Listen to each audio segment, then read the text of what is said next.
بسم اللہ الرحمن الرحیم بسم اللہ الرحمن الرحیم والصلاة والسلام علی اشرف الانبیاء والمرسلین اما بعد۔ کتاب المأذون، یہ بھی چونکہ غلاموں سے متعلق باب ہے تو حسب معمول صرف ترجمہ کر کے اسی پر اکتفا کیا جائے گا، تفصیلات میں نہیں جائیں گے۔ کتاب المأذون، اجازت دیے گئے غلام کے مسائل کا بیان۔ سب سے پہلے تعریف ہے کہ معذون کہتے کس کو ہیں؟ الاذن فک الحجری و اسقاط الحق۔ اذن کہتے ہیں پابندی کو ختم کرنا اور حق کو ساقط کرنا۔ اعلم ان الاصل فی الانسان ان یکون مالکا للتصرفات، یہ بات آپ کو معلوم ہونی چاہیے کہ انسان کی اصل یہ ہے کہ وہ تصرفات کا مالک ہوتا ہے۔ فاذا عرض له الرق، جب اس پر کوئی رقیت آ جاتی ہے، وتعلق به حق المولا، اور مولا کا حق اس سے متعلق ہو جائے، صار مانعا، تو یہ غلام بن جانا یہ رکاوٹ بن جاتا ہے، لکونہ مالکا للتصرف،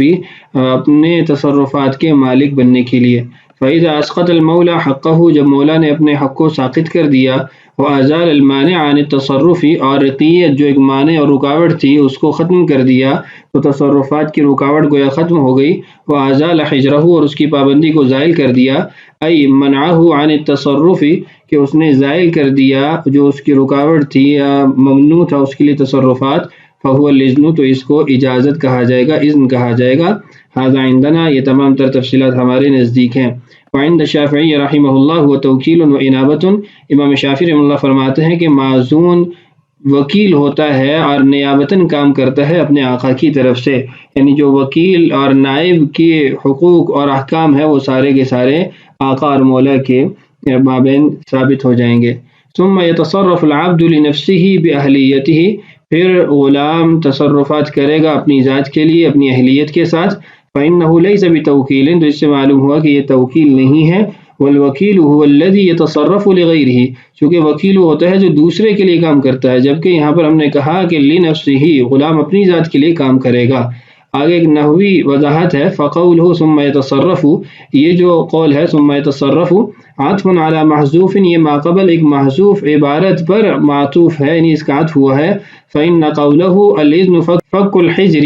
اس لیے کہ یہ جو قول ہے الاذن فک الحجر، کہ اذن پابندی ختم ہونے کا نام ہے، یہ جملہ اسمیہ ہے، اس پر تو عطف نہیں ہو سکتا، لیکن اس کے معنی محذوف پر یہ عطف ہوگا، اور وہ معنی کیا ہوگا؟ اذا اذن المولا ينفك العبد عن الحجر، کہ جب مولا نے اجازت دی تو غلام آزاد ہو جائے گا پابندی سے۔ تو خلاصہ یہ ہے کہ ماقبل جو جملہ تھا الاذن فک الحجر، در حقیقت اس کے معنی پر اذا اذن المولا، اس معنی پر یہ عطف ہوگا تاکہ جملہ فعلیہ کا جملہ فعلیہ پر عطف ہو، جملہ فعلیہ کا جملہ اسمیہ پر عطف نہ ہو۔ فعطف علی قولہ، تو ان کے قول پر یہ عطف ہوا، ینفکو، یعنی اس پر قولہ ثم يتصرفوا ثم يتصرفوا کا، یعنی اس کا ماقبل ینفکو پر عطف ہوا جو کہ محذوف ہے۔ اچھا، اس کے بعد فلم یرجع بالعہدۃ علی سیدہ، اگر کوئی تاوان لازم ہوتا ہے تو وہ تاوان اس کے آقا سے وصول نہیں کیا جا سکتا۔ ھذا تفریع، یہ بھی ایک مثال ہے، علی انہ یتصرف لنفسہ، کہ وہ اپنی ذات کے لیے تصرف کرے گا۔ فإنہ اذا اشترى شیئا، اس لیے کہ اگر اس نے کوئی چیز خریدی،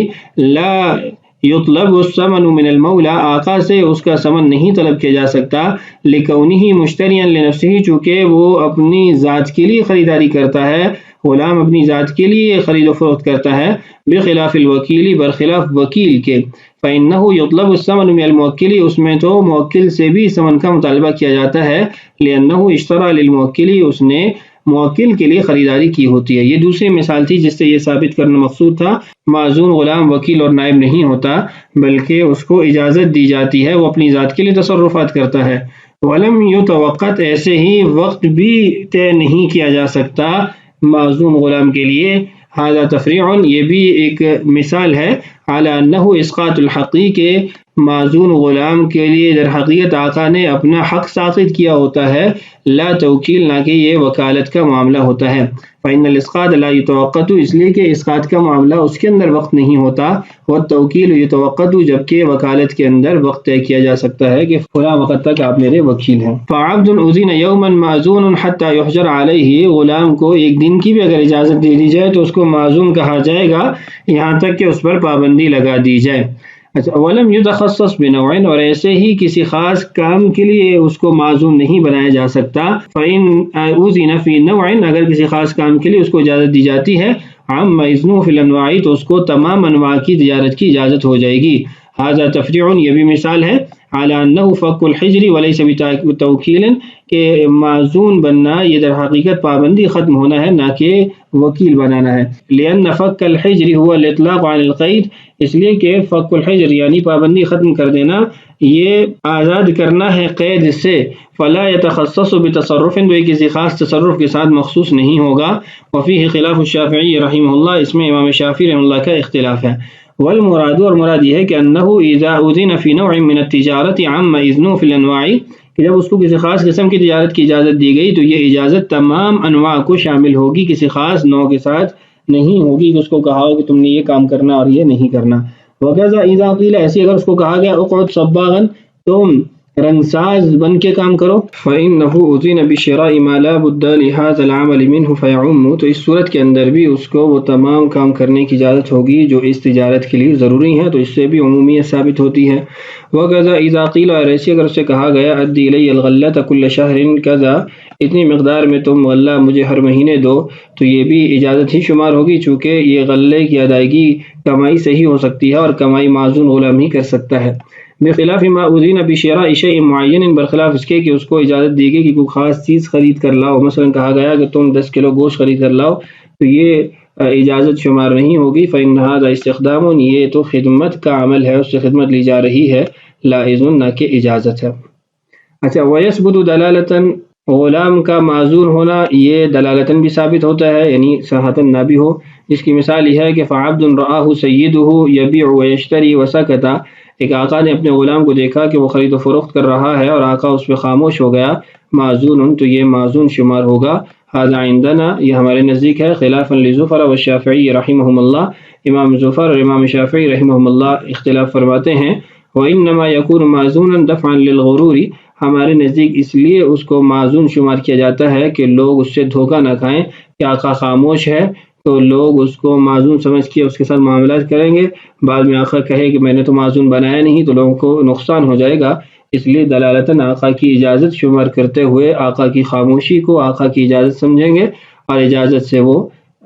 معزون بن جائے گا. وصریحاً، ایسے ہی صراحتاً اگر اس کو معزون بنایا جاتا ہے تو یہ بھی ثابت ہو جائے گا. فلو اذن مطلقاً، اگر اسے مطلقاً اجازت دی گئی، صح کل تجارت منہ اجماعاً، تو بالاجماع ہر تجارت وہ کر سکتا ہے. فإن تخصیص الشیء بالذکر فی الروایات، یہاں سے ایک وضاحت ہے سابقہ عبارت پہ، کہ سابقہ عبارت جو لکھی گئی ہے تو اگر وہاں پر اطلاق کی صورت نہ بھی ہوتی پھر بھی تو ہم پہلے یہ کہہ چکے ہیں کہ اس کو ہر قسم کی تجارت کی اجازت ہوگی چاہے تخصیص کر دی جائے، تو یہاں پر پھر کیوں اس کو دوبارہ لکھا گیا؟ تو یہ پیچھے شارح رحمہ اللہ نے خود ہی اس کو واضح کر دیا تھا اجماعاً کے کلمہ سے. یہ اجماعاً کا کلمہ متن کا کلمہ نہیں ہے بلکہ شرح کا کلمہ ہے. آگے اس کی پھر تفصیل کر دی. فإن تخصیص الشیء بالذکر فی الروایات ان دل على نفی الحکم عما عداه فتعمیم الاجارت اجماعا یختص بما اذا اطلق. فرماتے ہیں اس کی وجہ یہ ہے کہ جب کسی چیز کو خصوصی طور پہ ذکر کر دیا جائے روایات میں تو اس کے اندر اس بات پر بھی دلالت ہوتی ہے کہ اس کے علاوہ جو چیزیں ہیں وہ اس سے خارج ہیں. فتعمیم التجارت اجماعا، تو اجماعاً تجارت کا عام ہونا یہ خاص ہے جب مطلقاً کہا گیا ہو، یعنی جب مطلقاً اجازت دی تو بالاجماع امام شافعی رحمہ اللہ کے نزدیک اور تمام ائمہ کے نزدیک وہ اس کے لیے ہر قسم کی تجارت کی اجازت ہوگی. اما اذا قید فعندنا یعم التجارات خلافا للشافعی رحمہ اللہ، البتہ جو دوسری صورت ہے جس میں اس نے مقید کر دیا تھا تو پھر بالاجماع اس میں ہر قسم کی تجارت کی اجازت نہیں ہے بلکہ فعندنا ہمارے نزدیک یعم التجارات، تمام تجارات اس میں شامل ہوں گی. خلاف للشافعی رحمہ اللہ، امام شافعی رحمہ اللہ اس کے اندر اختلاف فرماتے ہیں. فیبیع ویشتری، خرید و فروخت وہ کر سکتا ہے، اس کو یہ حق حاصل ہو جائے گا. ولو بغبن فاحش، چاہے اس کو کھلے اس کے اندر نقصان ہی کیوں نہ ہو پھر بھی اس کی بیشرہ درست ہوگی. ولا یصح عندهما، صاحبین کے نزدیک درست نہیں، بغبن فاحش، کھلے نقصان کے ساتھ. لأنه تبرع، چونکہ یہ تبرع ہوگا، جس شخص کے لیے اس کو نقصان ہو رہا ہے اس کو نفع ہے تو گویا یہ اس کو تبرعاً خرید و فروخت اس سے کر رہا ہے اور تبرع کا اختیار غلام کے پاس نہیں ہوتا. وَلَهُ جبکہ امام صاحب کی دلیل یہ ہے کہ انه من باب التجارہ، یہ تجارت کے باب میں سے ہے، تجارت کے معاملات میں سے ہے، تو اگر غبن فاحش بھی ہے تو یہ معاملہ درست ہوگا۔ وَيُوَكِّلُ بِهِمَا، اور وکیل بھی بنا سکتا ہے خرید و فروخت کا۔ وَيَرْهَنُ، وہ رہن رکھوا بھی سکتا ہے۔ وَيَرْتَهِنُ، رہن رکھ بھی سکتا ہے۔ وَيَتَقَبَّلُ الْأَرْضَ، زمین کو بھی قبول کر سکتا ہے۔ أَن يَأْخُذُهَا قُبَالَةً بِالِاسْتِئْجَارِ وَالْمُسَاقَاتِ، کہ وہ اجرت کے لیے یا باغبانی کے لیے زمین کو قبول بھی کر سکتا ہے۔ وَيَأْخُذُهَا مُزَارَعَةً، مزارعتاً بھی اس کو لے سکتا ہے، یعنی مزارعت کے لیے بھی اس کو لے سکتا ہے۔ وَيَشْتَرِي بَذْرًا يَزْرَعُهُ، اور وہ بیج بھی خرید سکتا ہے جو اس کے اندر وہ بوئے گا زراعت کے لیے۔ وَيُشَارِكُ عِنَانًا، اور شرکت عنان بھی وہ کر سکتا ہے۔ انما قال عنانا، عنانا کی قید احترازی ہے، احترازا عن المفاوضہ، تاکہ جو شرکت مفاوضہ ہے وہ اس سے خارج ہو جائے، کیونکہ شرکت مفاوضہ کے اندر برابری ہونا بھی ضروری ہے فریقین کی ہر اعتبار سے، اور دوسرا یہ کہ ہر فریق دوسرے کا، ہر شریک دوسرے کا کفیل بھی بنتا ہے، تو غلام کفیل نہیں بن سکتا چاہے معزون ہی کیوں نہ ہو۔ وَيَدْفَعُ الْمَالَ وَيَأْخُذُهُ مُضَارَبَةً، مال مضاربت پہ دے بھی سکتا ہے، لے بھی سکتا ہے۔ وَيَسْتَأْجِرُ، اور اجرت پر بھی لے سکتا ہے۔ يَسْتَأْجِرُ شَيْئًا كَالْأَجِيرِ وَالْبَيْتِ وَغَيْرِهِمَا، کسی کو اجرت پر بھی لے سکتا ہے چاہے وہ مزدور ہو یا گھر ہو یا بھی کچھ اور چیز ہو۔ وَيُؤْجِرُ نَفْسَهُ، اپنی ذات کو بھی بطور اجیر پیش کر سکتا ہے۔ هذا عندنا خلاف للشافعی رحمہ اللہ، یہ ہمارے نزدیک ہے، امام شافعی رحمہ اللہ کا اس میں اختلاف ہے۔ وَيُقِرُّ بِوَدِيعَةٍ وَغَصْبٍ وَدَيْنٍ، ایسے ہی ودیعات کا اقرار بھی کر سکتا ہے، غصب کا اقرار بھی کر سکتا ہے، قرض کا بھی اقرار کر سکتا ہے۔ وَيُهْدِي طَعَامًا يَسِيرًا، تھوڑا بہت کھانا ہدیہ بھی کر سکتا ہے۔ وَيُضِيفُ مَن يُطْعِمُهُ، جو اس کو کھلائے اس کی وہ مہمان نوازی بھی کر سکتا ہے۔ وَيَحُطُّ مِنَ الثَّمَنِ بِعَيْبٍ قَدْرًا عُهِدَ، اور اتنی ثمن میں کمی بھی کر سکتا ہے عیب کی وجہ سے جو معروف و معہود ہو۔ وَلَا يَتَزَوَّجُ، شادی نہیں کر سکتا۔ وَلَا يُزَوِّجُ رَقِيقَهُ، اپنے غلام کی شادی بھی نہیں کروا سکتا۔ وعند ابی یوسف رحمہ اللہ یزوج الامة، امام ابو یوسف رحمہ اللہ کے نزدیک اپنی باندی کی شادی کر سکتا ہے، لأنه تحصیل المال، چونکہ اس سے مال حاصل ہوگا، اس کا مہر اس کو حاصل ہوگا۔ لہما، وہ فرماتے ہیں یعنی طرفین کی دلیل ہے، انه ليس من باب التجارہ، کی شادی کرنا اور شادی کروانا یہ تجارت کے باب میں سے نہیں ہے، چاہے باندی کی شادی ہی کیوں نہ ہو۔ ولا یکاتبہ، اور غلام کو مکاتب نہیں بنا سکتا۔ ولا یعتق اصلا، اور کلیتاً کسی کو آزاد نہیں کر سکتا۔ ولا یقرض، قرض نہیں دے سکتا۔ ولا یہب ولو بعوض، ہبہ نہیں کر سکتا چاہے ہبہ بالعوض ہی کیوں نہ ہو۔ وقالو، اور کہا گیا ہے، فقہاء نے فرمایا ہے، یہاں سے ایک زائد مسئلہ، خارجی مسئلہ یہاں پر ذکر کیا گیا ہے، لا باس للمرأة، عورت کے لیے کوئی حرج نہیں ہے، ان تتصدق بشیء یسیر، کہ وہ تھوڑا بہت صدقہ کر دے، الرغیف مثلا جیسے چپاتی وغیرہ کسی فقیر کو دے دی، من بیت زوجہا، اپنے شوہر کے گھر سے۔ هذه المسألة ليست من هذا الباب، یہ مسئلہ اس باب کا نہیں ہے، لیکنها ذکرت للمناسبۃ، لیکن اس کو مناسبت سے یہاں ذکر کر دیا گیا ہے۔ فإن المرأة معزونة عادة بهذا، چونکہ عام طور پر عورت کو اجازت ہوتی ہے گھر کے اندر اس قسم کے صدقے کی۔ اس کے بعد ہے وكل دين وجب بتجارته، اور ہر وہ قرض جو تجارت کی وجہ سے اس پر لازم ہوا، او بما هو في معناها، یا جو بھی تجارت کے معنی میں دیگر عقود ہیں، كبيع وشراء، جیسے خرید و فروخت ہے، وہ اجارت واستئجار، اجرت پر لینا اجرت پر دینا ہے، وغرم ودیعت، ایسے ہی ودیعت کا تاوان ہے یا غصب کا تاوان ہے، یا پھر وہ امانت جحدہ، ایسی امانت سر پڑ گئی جس کا انکار کر رہا ہے، وعقر وجب بوطء مشتریت بعد الاستحقاق، یا پھر وہ مہر اس پر لازم ہو گیا جو اس کو اپنی خریدی کی باندی کی وطی کرنے کی وجہ سے ثابت ہوا، کسی کے استحقاق ثابت ہونے کے بعد، یتعلق برقبتہ یباع فیہ، یہ اس کی گردن کے ساتھ یعنی اس کی ذات کے ساتھ متعلق رہے گا اور اس کو اس کی ادائیگی کے لیے بیچا جا سکتا ہے۔ ویقسم ثمنہ بالحصص، اور اس کا جو ثمن ہوگا اس کو حصوں کے اعتبار سے تقسیم کر دیا جائے گا، وہ بھی کسبہ، اور ایسے ہی اس کی کمائی سے بھی، حصل قبل الدین او بعدہ، چاہے وہ دین سے پہلے، قرض سے پہلے کا ہو یا بعد کی کمائی ہو، دونوں اس میں شامل ہو جائیں گی۔ وہ بھی متہبہ، اور جو اس کو ہدیے دیے گئے وہ بھی اس میں شامل ہو جائیں گے۔ ای بما وہب لہ فقبل الہبۃ، جو اس کو چیزیں ہبہ کی گئی اس نے قبول کر لی، وہ بھی اس ادائیگی میں شامل ہو جائیں گی۔ ھذا عندنا، یہ ہمارے نزدیک ہے۔ وقال زفر والشافعی رحمہ اللہ لا یباع هو فی الدین، امام ظفر اور امام شافعی رحمہ اللہ کا قول یہ ہے لا یباع هو فی الدین کہ اس کو قرضے میں نہیں بیچا جائے گا، یعنی غلام کو قرضے میں نہیں بیچا جائے گا، لیکن یباع کسبہ لیکن اس کی کمائی کو بیچا جائے گا، لأن غرض المولا تحصیل مال لم یکن اس لیے کہ آقا کی غرض یہ تھی، چاہت یہ تھی کہ وہ مال حاصل ہو جائے جو اس کو حاصل نہیں تھا، لا فوت ما قد کان نہیں کہ جو اس کو پہلے حاصل تھا وہ بھی اس سے ختم ہو جائے۔ ولنا ہماری دلیل یہ ہے کہ ان الدین ظہر فی حق المولا کہ مولا کے حق میں بھی دین ظاہر ہو چکا ہے، فیتعلق برقبتہ تو اس کے غلام کی ذات کے ساتھ یہ متعلق ہو جائے گا، دفعا للضرر عن الناس تاکہ لوگوں سے اس نقصان کو دور کیا جا سکے، لا بما اخذ سیدہ منہ قبل الدین یعنی لا يتعلق کہ یہ دین یا یہ سارے امور متعلق نہیں ہوں گے اس کمائی کے ساتھ یا اس ادائیگی کے ان پیسوں کے ساتھ، ان دراہم کے ساتھ جو آقا نے قرض سے پہلے اس سے لے لیے تھے، وطولب بما بقی بعد عتقہ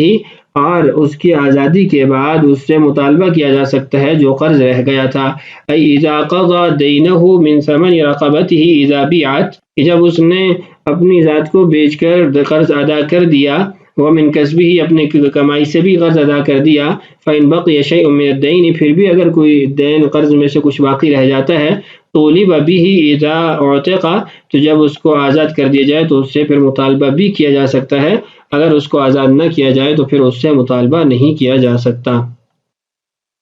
وَلِلسَّيِّدِ أَخْذُ غَلَّةٍ مِثْلِهِ مع وجود دین اور آقا اس سے اس کی کمائی لے سکتا ہے باوجود قرض ہونے کے، یعنی جو اس کے ساتھ طے ہوا، وما زاد للغرماء اور جو زائد مقدار ہوگی وہ قرض خواہوں کو دے دی جائے گی۔ وَيَنْحَجِرُ إِنْ أَبَاقَ اصل میں وَيَتَحَجَّرُ اور وہ محجور ہو جائے گا اگر وہ بھاگ جاتا ہے، وہذا عندنا یہ ہمارے نزدیک ہے، وعند الشافعی رحمہ اللہ لا ينحجر اي لا يتحجر امام شافعی رحمہ اللہ کے نزدیک وہ محجور نہیں ہوگا، لأن الإباق لا ينافي الإذن چونکہ بھاگنا اجازت کے منافی نہیں ہے، فإنه يصح إذن اللابق کہ بھاگے ہوئے غلام کو بھی معزون بنانا درست ہے، ولنا ہماری دلیل یہ ہے کہ ان دلالت الحجر قائمہ کہ ابھی بھی محجور ہونے پر جو چیز دلالت کر رہی ہے وہ قائم ہے، باقی ہے، لأن المولى لا يرضى بإسقاط حقه حال تمرده کیونکہ آقا وہ اپنے حق کو ساقط کرنے پر راضی نہیں ہوگا اس کی سرکشی کی حالت میں، بھاگنے کی حالت میں، اما اذا اذینہ صریحا ہاں اگر وہ صراحتاً اجازت اس حالت میں بھی دے دیتا ہے، فهو يفوت دلالت الحجری تو پابندی پر جو چیز دلالت کر رہی ہے وہ پھر ختم ہو جائے گی، او مات سیدہ یا اس کا آقا مر جاتا ہے، او جن مطبقا یا وہ مسلسل پاگل پنے کا شکار ہو جاتا ہے، او لحق بدار الحرب مرتدا یا پھر نعوذ باللہ وہ مرتد ہو کے دار الحرب میں چلا جاتا ہے، او حجر علیہ یا پھر اس پر وہ پابندی لگا دیتا ہے، بشرط ان یعلم لیکن اس میں شرط یہ ہے کہ وہ خود بھی ان یعلم ہوا وہ خود بھی جانتا ہو، وہ اکثر وہ اہل سوقی اور اس کے بازار کے اکثر لوگ بھی اس کو جانتے ہوں، دفعا للغرور عن الناس تاکہ لوگوں سے اس دھوکے کو دور کیا جا سکے، اول امت ان استولدها اور اسی طرح وہ باندی جو ام ولد بن جائے وہ بھی محجور ہو جائے گی، ای تنحجر الامت مطلب یہ ہے کہ باندی بھی محجور ہو جائے گی، ان استولدها اگر وہ بچہ جن دیتی ہے ام ولد بن جاتی ہے، عندنا ہمارے نزدیک، وعند ظفر رحمہ اللہ لا تنحجر امام ظفر رحمہ اللہ کے نزدیک وہ محجورہ نہیں ہوگی، لأنہ یجوز اذن المستولدہ اس لیے کہ ام ولد کو بھی معزون بنانا ان کے نزدیک درست ہے، قلنا ہم نے جواب دیا فیہ دلالت الحجر اس کے اندر بھی حجر کی پابندی کی دلالت موجود ہے، اذ الظاہر انہ لا یرضى اس لیے کہ آقا ظاہری طور پر یہی ہے کہ وہ راضی نہیں ہوگا، ان تخرجا کہ یہ باہر نکلے، وتعامل اور وہ معاملہ کرے، مع الناس لوگوں کے ساتھ یعنی معاملات باقی رکھے، لیکن اذا اذنها لیکن اگر وہ اس کو اجازت دیتا ہے، فالصریح یفوت دلالت الحجری تو یہ صراحتاً اجازت اس محجور ہونے پر جو چیز دلالت کر رہی ہے اس کو ختم کر دے گی، لا ان دبرها لیکن وہ محجور نہیں ہوگی اگر اس کو مدبر بنا دیتا ہے، وضمین قیمتها للغریم اور اس کی ذات کی جتنی قیمت ہے اتنی قرض خواہوں کے لیے آقا ضامن بن جائے گا، ای فی صورت الاستیلاد والتدبیر ان کان علی المستولدۃ وعلی المستولدۃ وعلی المدبرۃ دین محیط غرم السید قیمتها مطلب یہ ہے کہ استیلاد اور تدبیر کی صورت میں اگر اس مستولدہ یعنی ام ولد پر یا مدبرہ پر اس ام ولد اور مدبرہ پر اتنا قرض ہے جو اس کی ذات کو گھیرے ہوا ہے تو اس کی قیمت کے بقدر آقا اس کا ضامن بن جائے گا. ولا یغرم ما زاد علی القیمت، جو قیمت اس کی ذات سے زائد ہوگی اس کا وہ ضامن نہیں بنے گا. لأنہ لم يحبس الا الرقبۃ، چونکہ اس نے تو اس کی ذات کو صرف روک کے رکھا ہے. فعلیہ قیمتها، تو اس کے بقدر قیمت اس پر لازم آئے گی. یہاں تک آج کی اس ویڈیو میں ہم نے ترجمہ کر لیا ہے. بقیہ انشاءاللہ آنے والی ویڈیوز میں اس کو مکمل کرتے ہیں. اللہ تعالیٰ سے دعا ہے اللہ تعالیٰ ہمارے لیے اس بات کی تکمیل آسان فرمائے. اللہ تعالیٰ ہم سب کا حامی و ناصر ہو. السلام علیکم ورحمۃ اللہ وبرکاتہ.